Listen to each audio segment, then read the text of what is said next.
When Levi said this, not only did May and the others doubt him, even Abigail found it unbelievable. She knew her brother-in-law was amazing. However, taking back Levi Group and the Rogers family business was too far-fetched. How is that possible?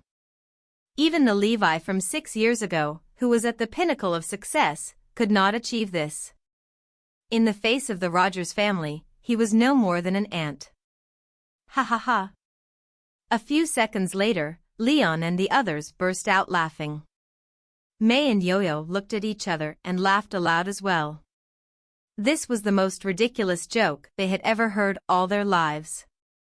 A scumbag who just got out of prison is going to wipe out the Rogers family, who is worth tens of billions in industries. Yo-Yo and May knew Levi only too well because they had worked together before. Levi had always loved to brag. He always casually mentioned doing something impossible. Later on, he would really achieve it.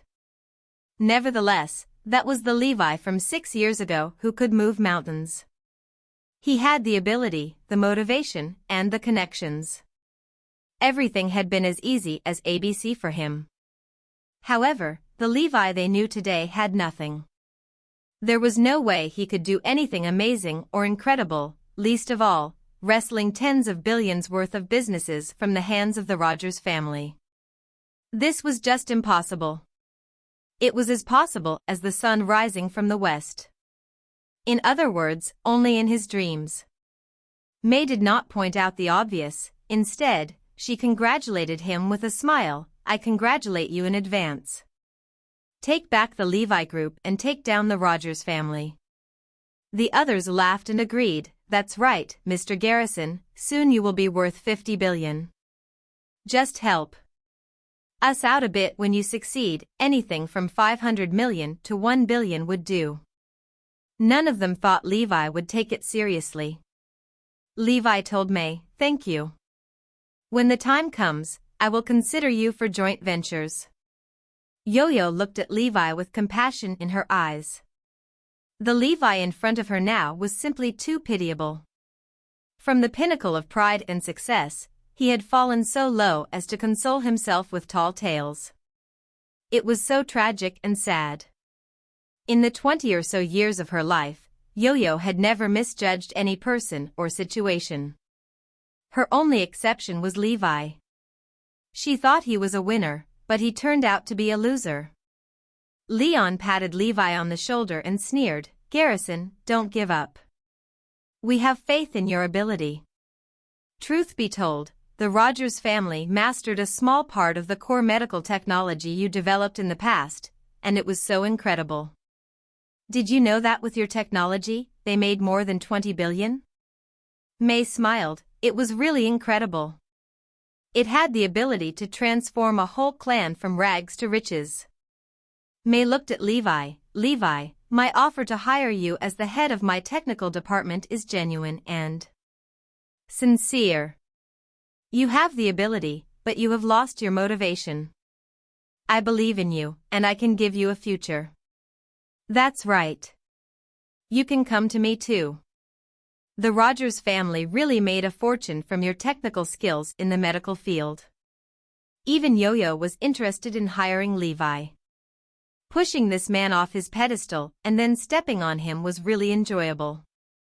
Yo-Yo, what are you talking about? Suddenly, a stern voice was heard. A tall man wearing a suit and leather shoes appeared. He wore an unhappy expression on his face. It was Luke, a senior staff member of the Rogers family group, the super henchman of Leo Rogers, and the second in command of the Rogers family. His position in Northampton circles was very high, equivalent to representing Leo Rogers. Luke and Yo-Yo got along well. It was rumored that they were a couple.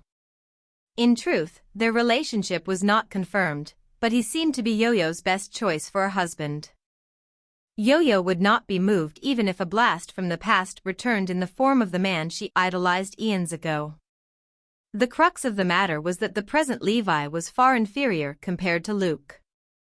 Seeing Levi today, Yo-Yo became more determined than ever to choose Luke. May, Leon, and the others quickly greeted Luke when he arrived. Luke's status was too high, way above theirs. They should try to associate with him more.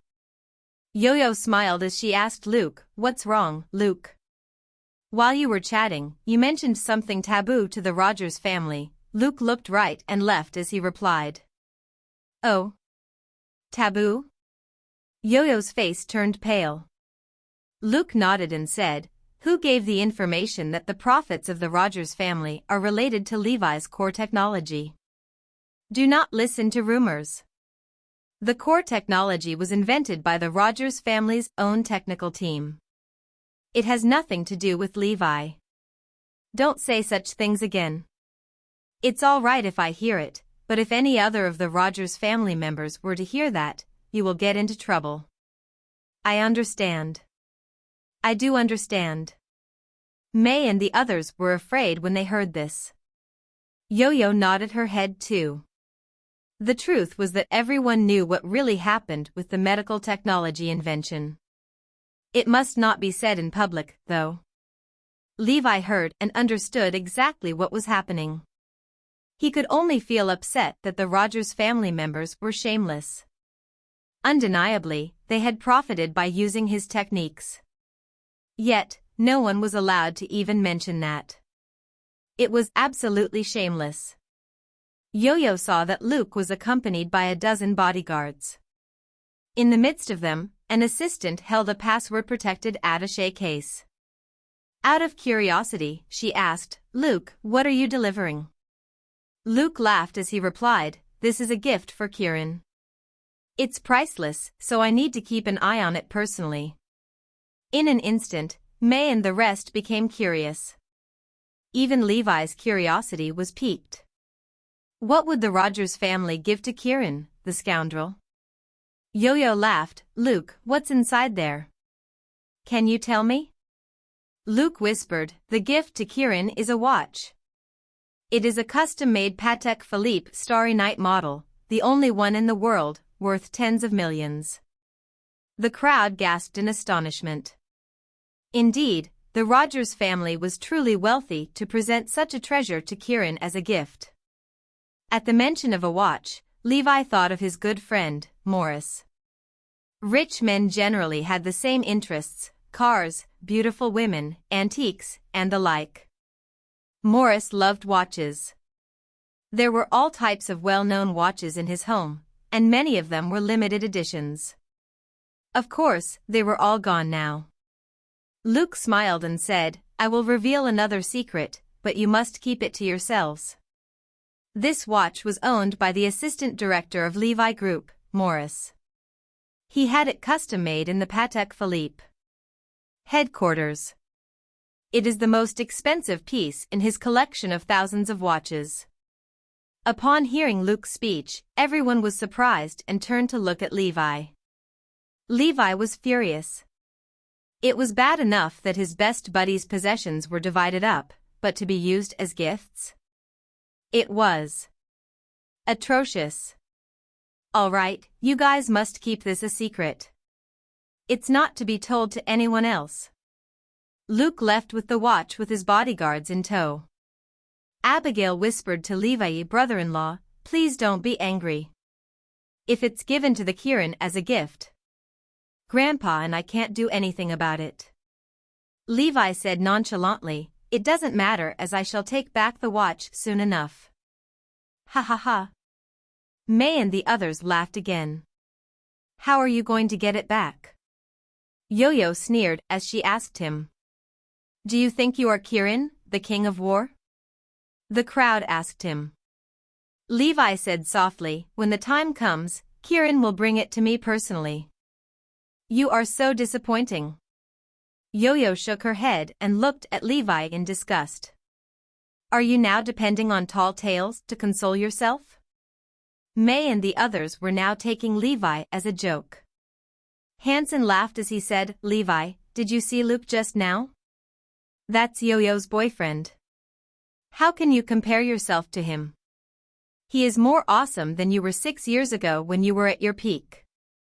"Haha, Yo-Yo, do you now see what a poor choice you made at that time?" Your judgment was really horrible. Now that you have chosen Luke, you just escaped from a great tragedy. Yo-Yo was still feeling glad. She often imagined Luke's expression of regret, hoping to see it in person one day. And now, her wish had come true. Brother-in-law, let's leave. Just ignore them. Abigail was so furious that she felt she would kill the two women if she listened to their insults any longer. Listen, you guys, truth be told, he was once at the pinnacle of success. Now, he is still at the peak. With that, Abigail took Levi away from the place. The moment they left the guest hall, they ran into the Rogers family. Leading the group was naturally the domineering Glenn, followed by Anthony, Pamela, and the others. Grandpa, uncles, Dad, Mom. Abigail greeted them cheerfully. However, Glenn and the clan were looking at Levi. Levi? Ha ha ha. Suddenly, Glenn broke out in laughter. Anthony went to Levi and whispered in his ear, laughing, I promise you that you won't leave this place alive. It was an undisguised threat. Levi laughed as he replied, Why isn't my old classmate, Oswald, here? Is he hospitalized and unable to come? Pamela and Bailey Black did not know about it. Immediately, they replied, What nonsense are you talking about, Levi? Oswald is perfectly fine. However, Glenn and the others were disturbed. In fact, they were bursting with fury, ready to kill Levi. He was challenging the power of the Rogers family. Levi continued laughing as he said, Go on with the treatment. Our country, Arudia, has lots of fine doctors. There's no need to seek any doctors from abroad. With these words, silence fell on the group. Glenn's countenance looked crazed. Levi knows about the doctor from abroad. Other than the Atkinson family and the people who abducted the doctor, no one knew about this. Everyone looked at Levi with suspicion in their eyes. Can it be possible that Levi orchestrated the abduction of the doctor? How can that be possible? Military helicopters were used, and mercenaries were employed. How can Levi do all that? It is impossible. We have thoroughly checked Levi's present situation. He has few helpers, only Nuv, Trey, and some others are giving him aid. We can only suspect that he knows about the foreign doctor, that is all. Ha ha ha. Levi laughed mysteriously and left with Abigail. Glenn and the others were left wondering. Nevertheless, they were now certain deep down that Levi only knew about the doctor and was not responsible for the abduction. Just then, a staff of the Rogers family ran over to them and reported, Master, there is a problem with the dinner.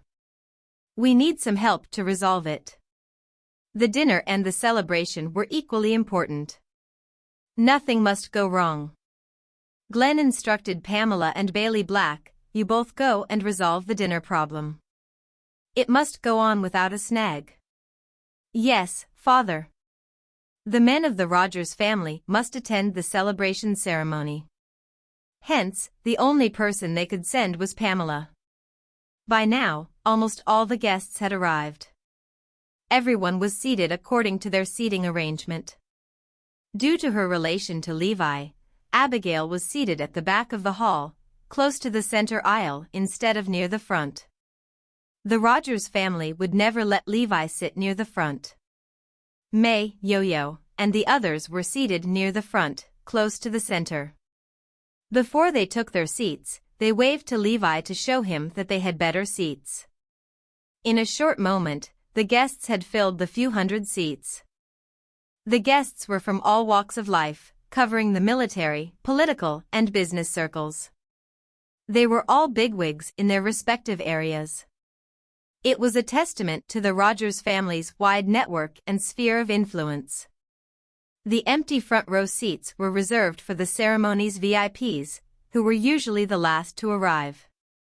Members of the Rogers family had all taken their seats. The scene was a perfect representation of the wealthy and powerful being in a class of its own.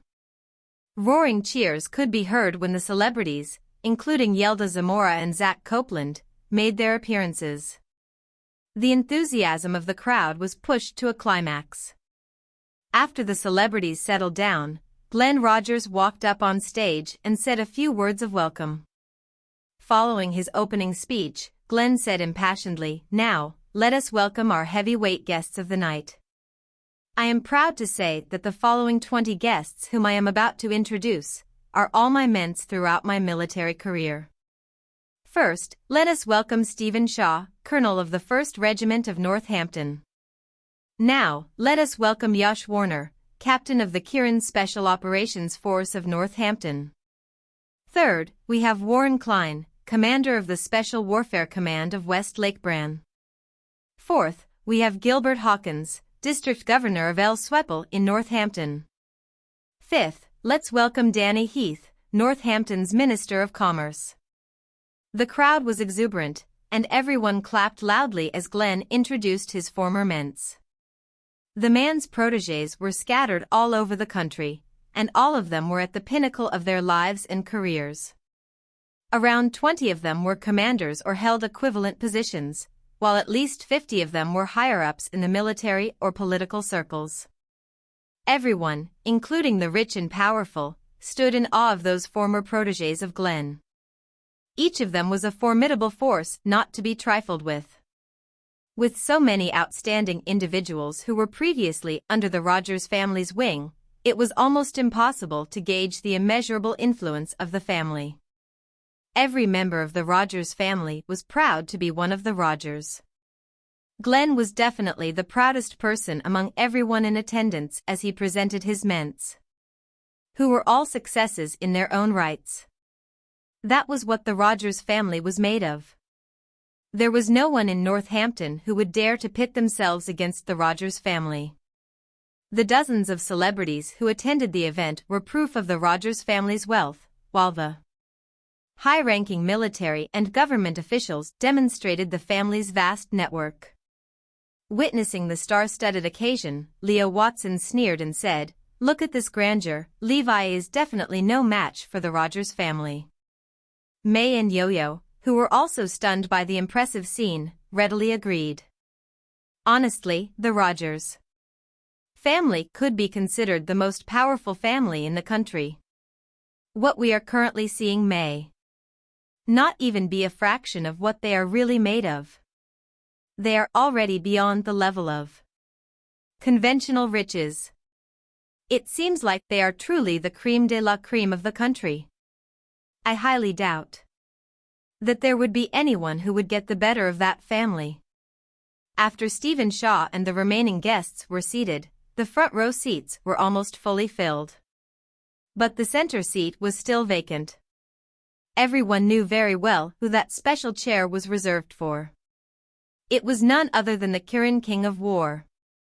In extremely high spirits, Glenn Rogers announced in a bright voice, "Now, ladies and gentlemen, let's give the loudest round of applause to welcome the legendary god of war of Arudia, one of the 5 Great Wars Regiment, the Kirin King of War."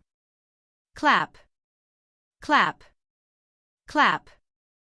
The audience responded with thunderous applause.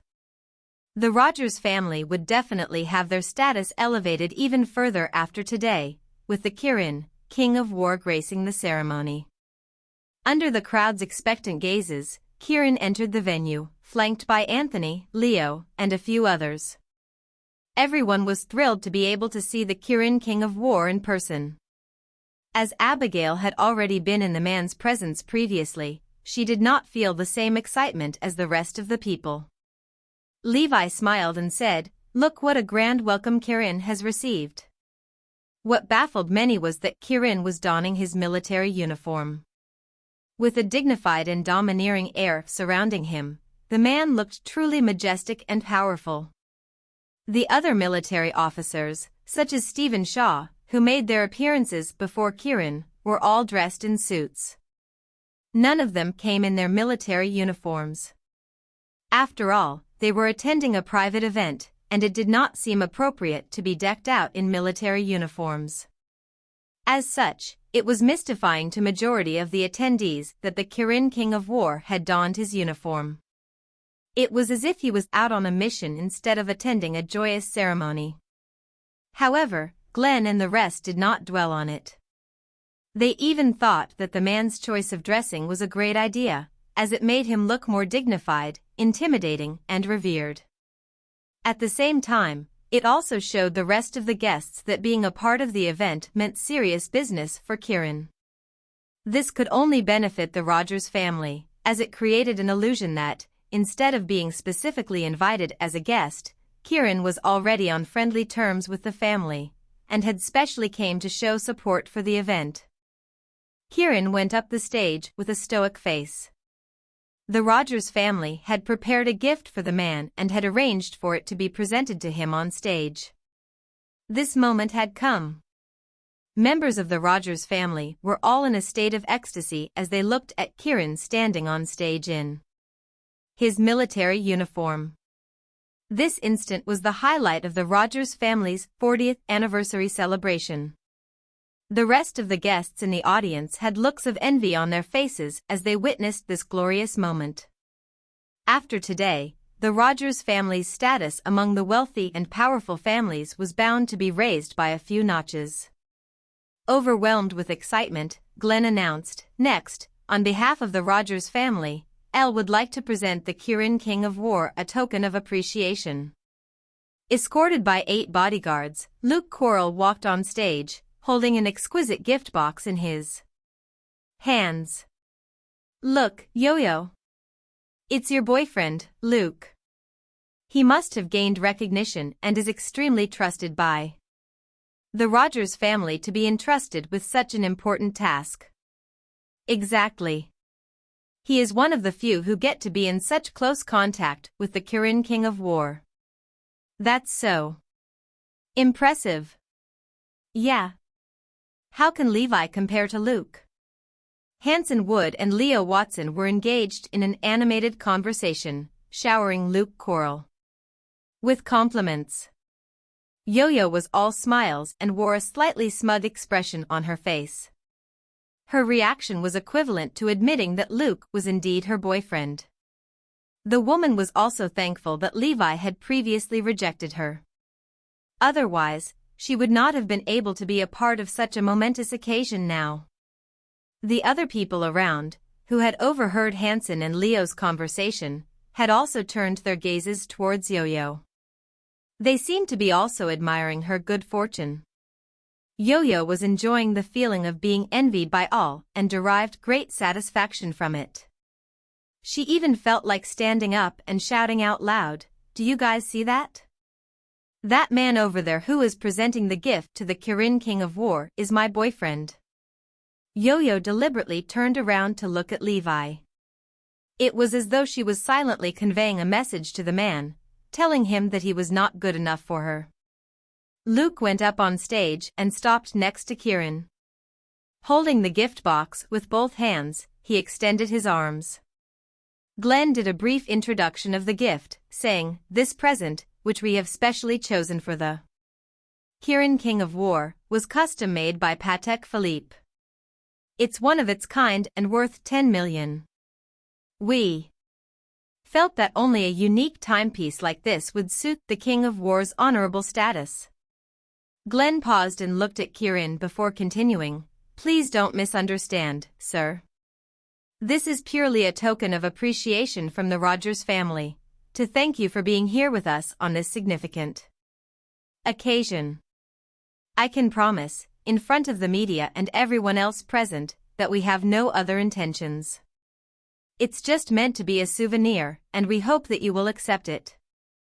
Glenn wanted to avoid unnecessary rumors about the Rogers family attempting to bribe the Kirin King of War and also hoped to ease any concerns which Kirin might have. "Open it." When Luke opened the gift box, the exclusive watch sprang into sight. It was indeed a stunning beauty and definitely worth the high value of 10 million. With slightly shaky hands, Luke presented the watch to Kirin. This could be considered the greatest achievement of Luke's life so far. The audience held their breaths when Kirin accepted the gift. Successive gasps of astonishment could be heard among the other guests. Guests in the front row, who were closest to the stage, even had goosebumps when they took in the sight. They consisted of representatives from other wealthy and powerful families. Even though the acceptance of the watch by Kirin seemed like a simple gesture, it held profound significance. This could mean that the Rogers family would have Kirin's backing from now onward. With this, the Rogers family would dominate the rest of the wealthy and powerful families in Northampton and might even become one of the most formidable families in the country. "Sir, would you like to say a few words?" Glenn Rogers asked Kirin tentatively. Kirin suddenly flashed an unfathomable smile and said, "Where's Oswald Rogers? I have heard since long ago that Mr. Oswald is a rare, unparalleled talent in Northampton. I don't seem to see him here today." The hearts of everyone from the Rogers family skipped a beat when they heard Kirin's question. Two people had asked about Oswald today. The first one was Levi Garrison. And now, it was Kirin. What were the odds that two seemingly unrelated people had asked the same question on the same day? That raised question marks for the Rogers. It was almost as though they had discussed it prior and colluded to ask the same question on the same day. The idea was also reinforced by the knowing smile on Kirin's face. However, it was merely a passing thought. Instead of feeling uneasy, the Rogers were actually delighted that the Kirin had asked the question.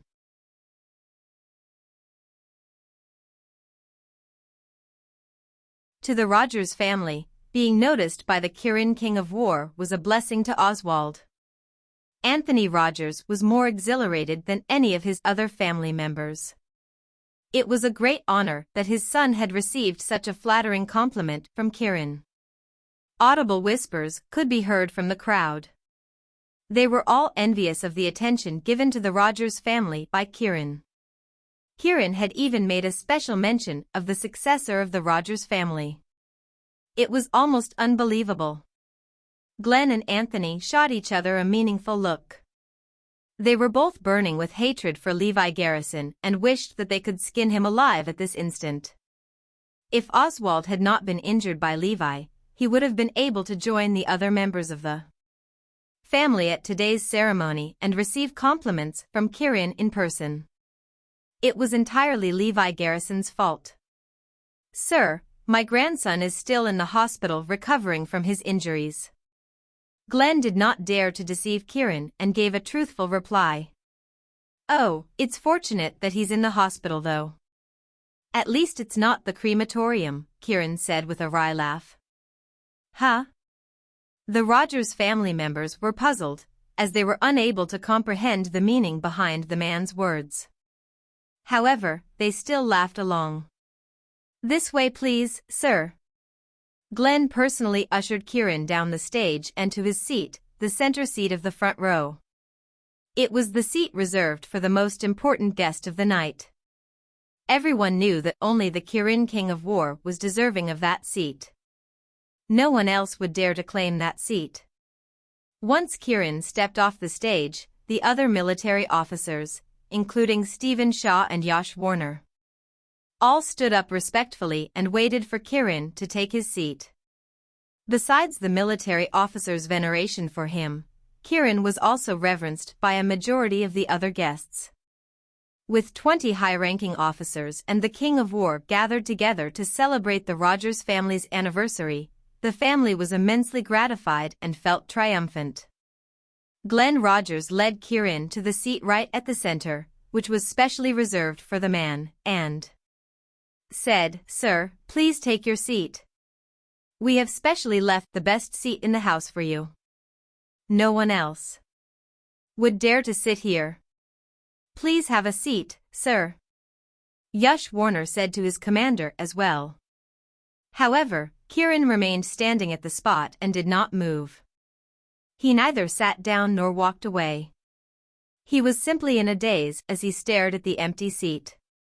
Everyone was at a loss as to what to do or say next, especially the Rogers family. What could Kirin be thinking about? It was almost impossible to read the thoughts of a big wheel like the King of War. Glenn was so nervous that his legs turned wobbly. After taking a deep inhale, he plucked up the courage to ask, "Sir, is there anything concerning you? Did you just say that this is the best seat in the house?" Kieran asked. Even though Glenn was a little puzzled at the man's question, he gave a firm nod and answered, "Yes. Indeed. This is the best seat which we have specially arranged for the most important person here tonight." Kieran's lips curled into a faint smile as he said, "If that's the case, I'm afraid I shouldn't be sitting here. I am not qualified to take this seat, I can at most only take the one beside it."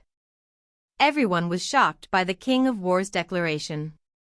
People were boggled that Kieran had implied that there was someone more important than him. What? Who else would be more worthy than the Kieran King of War? A burst of helpless laughter escaped Glenn's lips as he said, "Sir, stop pulling our legs. You are our most prestigious guest of the night, and the only person who is entitled to this seat." However, Kieran shook his head and insisted, "No, I am really not." "Huh? Can you please enlighten us then, sir? Who could be a better fit than you for this chair? We really have no idea." Glenn and the rest racked their minds for a potential individual but still could not figure out who else could be on par with the Kieran King of War. Kieran smiled and said, "The only person who can sit here is not me. It's someone else instead." "There's someone else?" Glenn was even more confused. "Yes, he is the only person who's entitled to this seat. That person I am referring to is also here with us tonight. I have already spotted him." Everyone was intrigued by the someone whom Kieran was being secretive about. "There is someone among us who is of a higher status than the King of War." This sudden new revelation caused a great commotion among the crowd.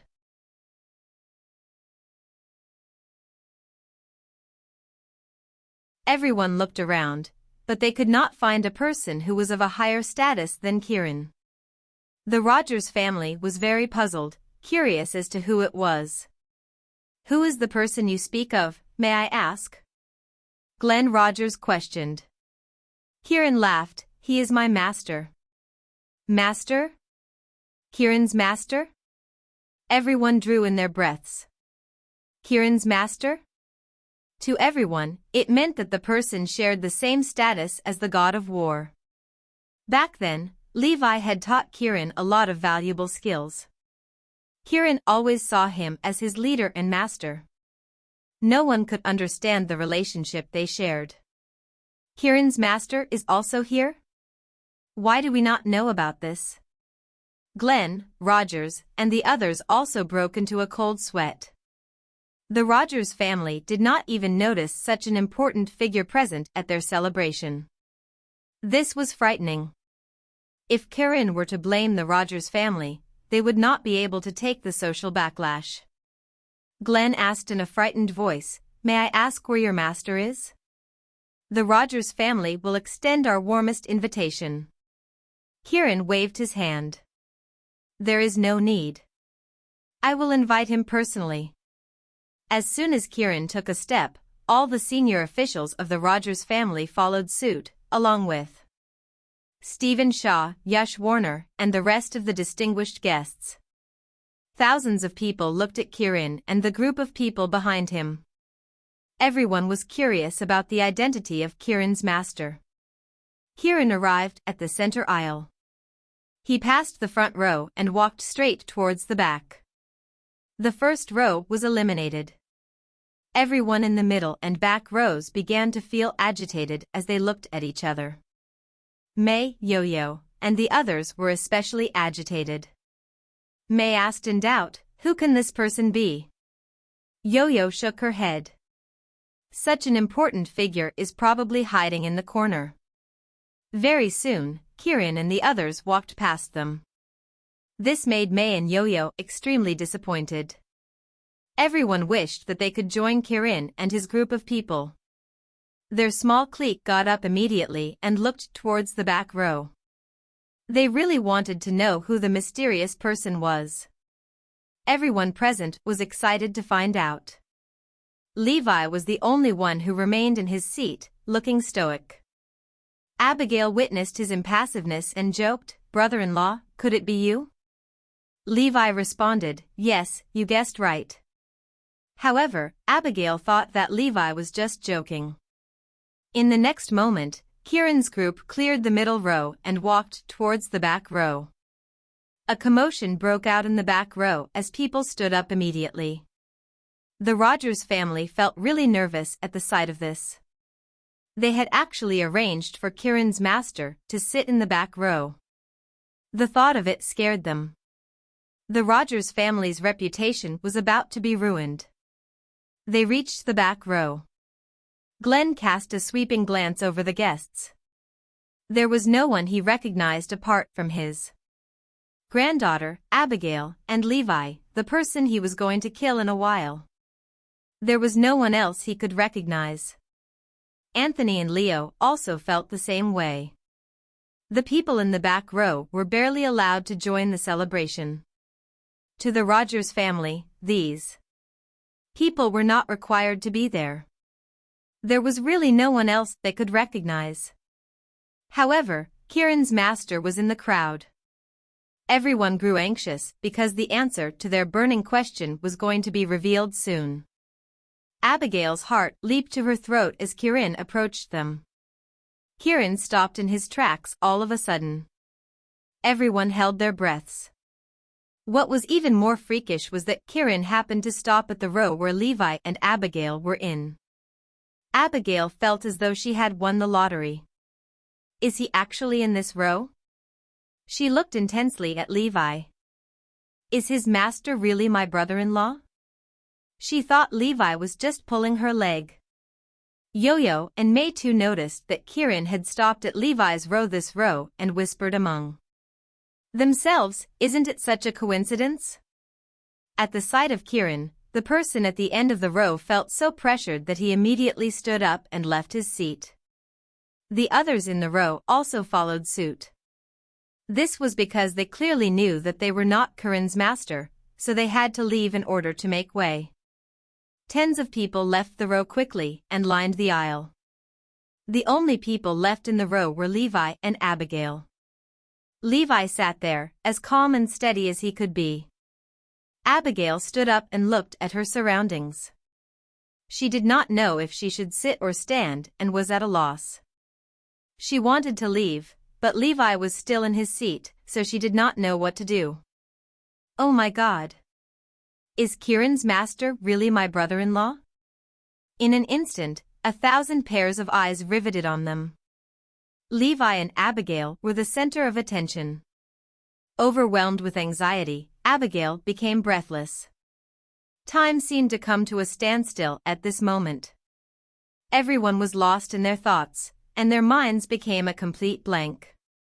Abigail's teeth chattered, and her limbs trembled in fear. She really wanted to ask Levi, but she did not have the strength to open her mouth. This man is too mysterious. Kieran started to move, his shoes creating a rhythmic beat on the carpet. As if a sledgehammer had slammed into their hearts, the sound brought everyone back to their senses. They saw that Abigail and Levi were the only ones left in the row. Everyone figured out what that meant. Abigail is a woman, so she definitely cannot be Kieran's master. There is only Levi left. He is Kieran's master. Glenn and the others, who were following behind Kieran, could not respond to this piece of information. They were reeling from the shock. Every one of them felt like walking corpses as they stood rooted to their spot, mouths gaping. They could not react. They could not react at all. This was because they did not expect such a thing to happen at all. Levi being Kieran's master would be their worst nightmare come true. Yo-Yo, May, and Leon Watson looked on as Kieran moved. They saw that only Levi was seated there. Their scalps grew numb as blood rushed to their heads. It felt as though their heads were about to Explode. He is Kieran's master? Impossible. Absolutely not. Levi's ability and reputation had deteriorated, and he was no more than a waste of space. So how could he be Kieran's master? Even the Levi from 6 years ago did not have the right to be acquainted with Kieran. How was he able to become a military big shot after being in prison for 6 years? Everyone who knew Levi thought of him this way. If this was real, then it meant that the Rogers family was going to face a major disaster. It only took a short while to reach Levi, but to the audience, it felt like a century. Kieran finally made his way towards Levi and stood in front of him. Abigail, who was at such close proximity to Kieran, almost fainted on the spot. Everyone saw Kieran looking respectfully at Levi. After doing a military salute, he boomed, "God of War, Kieran of Northwest War Zone is here to report to you, sir." After listening to what Kieran had said, everyone felt as though tons of explosives had gone off in the room, pulverizing their bodies and shattering their souls. The God of War that Kieran mentioned could only be one person, the one right at the top. Is the God of War here to grace the Rogers family's 40th anniversary celebration? Everyone was deathly silent. No one said a word. However, their hearts were beating loudly in their ears.